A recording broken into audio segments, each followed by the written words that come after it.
வாங்க பாரம்பரிய தமிழ் சமையலில் இன்றைக்கி என்ன பார்க்க போகிறோம்னா கட்லா மீன் குழம்பு தாங்க நம்ம பார்க்க போகிறோம். இது வந்து மீன் வந்து அலசி உப்பு கல் உப்பு வந்து போட்டு நம்ம அலசி வச்சுருக்கோங்க. அதுக்கப்புறம் வந்து தக்காளி ஒரு 4 தக்காளி வந்து நான் பிணைஞ்சி வச்சுருக்கேங்க.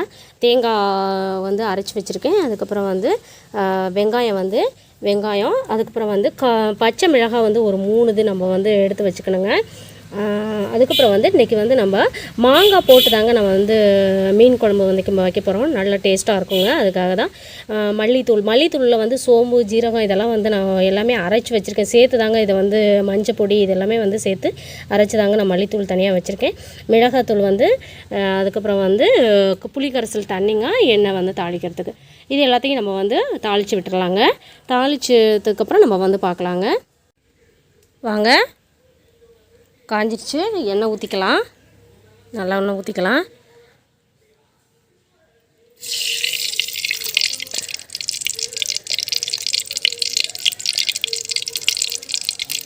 கொஞ்சம் எண்ணெய் வந்து நிறையா ஊற்றிக்கலாங்க. நல்லாயிருக்கும் டேஸ்ட்டாக. அதுக்கப்புறம் வந்து வெந்தயம் போட்டுக்கலாங்க, 1 ஸ்பூன் அளவுக்கு.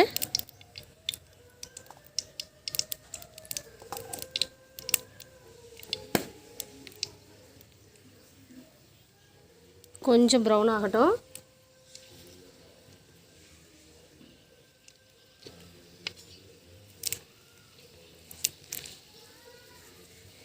கருவேப்பிலை நம்ம வந்து கொத்தோடு போட்டுக்கலாம். நல்லா டேஸ்ட்டாக இருக்கும்.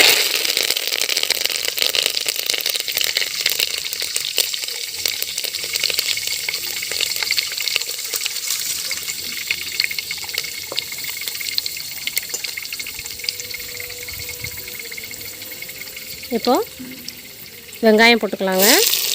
கொஞ்சம் நேரம் நல்லா வதங்கட்டும்.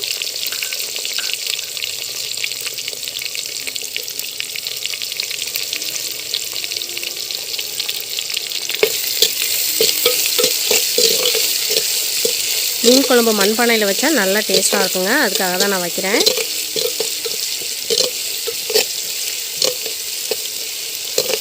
கொஞ்சம் நேரம் நல்லா வதங்கட்டும்.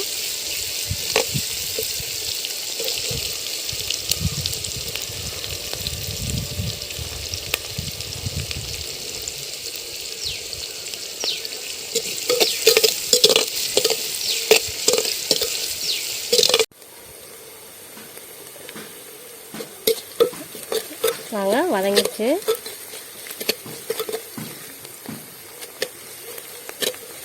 நல்லா வாசம் வருங்க. அந்த சமயத்தில் நம்ம வந்து தக்காளி வந்து 4 வந்து நான் பிணைஞ்சி வச்சுருக்கேங்க. அதை போட்டு சேர்த்துக்கலாம்.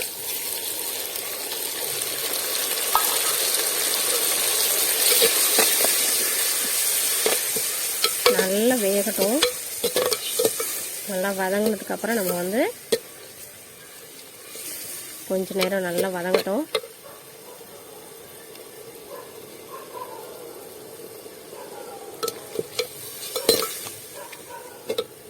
பார்க்கலாம். பாருங்கள், நல்லா வதங்கிருச்சு. பாருங்கள், நல்லா வதங்கிருச்சு. தக்காளியும் நல்லா வெங்காயமும் இந்த மாதிரி வரணும். அதெல்லாம் நல்லா வாசம் கிடைக்கும்.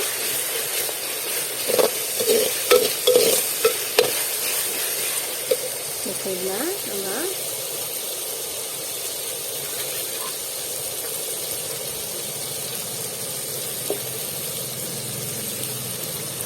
பச்சை மிளகாய் போட்டு வதக்கிடலாம்.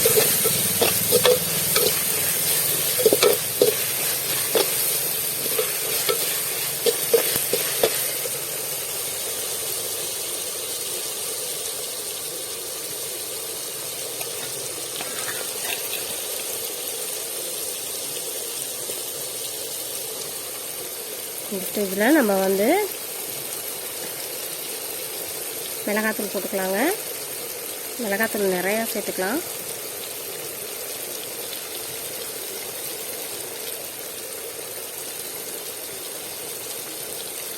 ஒரு 7 ஸ்பூன் சேர்த்துக்கலாம். ஏன்னா ஒரு 5 பேர் சாப்பிட்ற மாதிரி தான் நான் வந்து வைக்க போகிறேன் குழம்பு.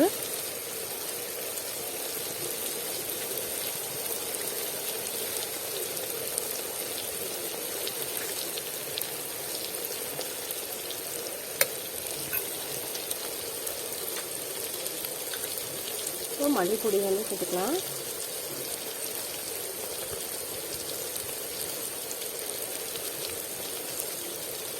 இதில் ஒரு 5 ஸ்பூன் வந்து நான் வச்சுருந்தேன், அதை சேர்த்துக்கலாம். 5 ஸ்பூன்னா இதில் வந்து ஒரு 8 ஸ்பூன் சேர்த்தாலே போதுங்க. காரத்துக்கு ஏற்ற மாதிரி நம்ம வந்து சேர்த்துக்கலாம். கொஞ்சம் நேரம் இதாகட்டும், வதங்கட்டும். ஸ்டேஜில் புளிக்கரைசல் தண்ணி வந்து ஊற்றிக்கலாங்க.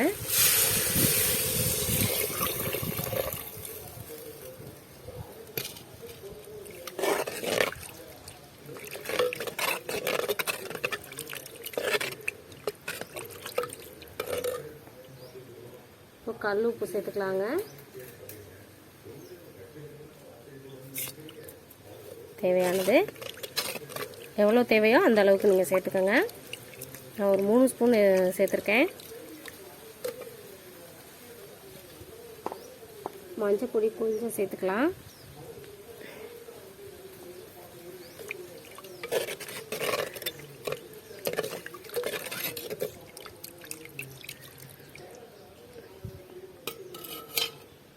ஒரு 1/4 மணி நேரம் நல்லா கொதியட்டுங்க. நல்லா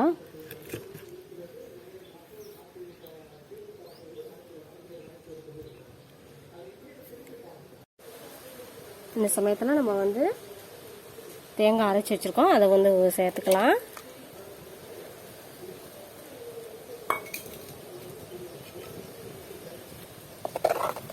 பாருங்கள், நல்லா கெட்டியாக இருக்கும். நல்லா கொதியட்டும். 1/4 மணி நேரம் கொதிஞ்சா போதுங்க. நம்ம மீன் எடுத்து போட்டுடலாம்.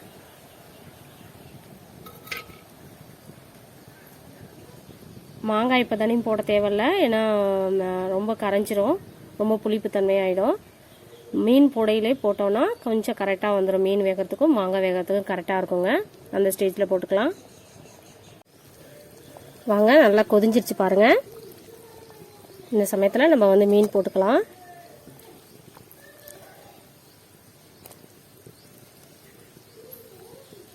அதோடைய மாங்காயும் சேர்த்து போட்டுக்கலாங்க, நல்லாயிருக்கும்.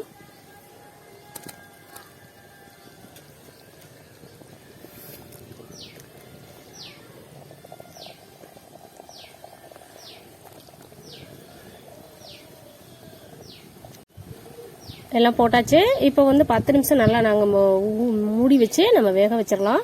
அதுக்கப்புறம் இறக்கிடலாங்க. அவ்வளோதான் மீன் குழம்பு. பாருங்கள், மீன் வந்து நல்லா வெந்துருச்சு. பாருங்கள், நல்லா ரெடி ஆகிடுச்சு மீன் குழம்பு. நம்ம வந்து எடுத்து போட்டுடலாம் மீனை.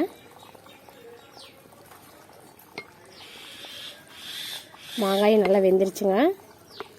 அவ்வளோதான்.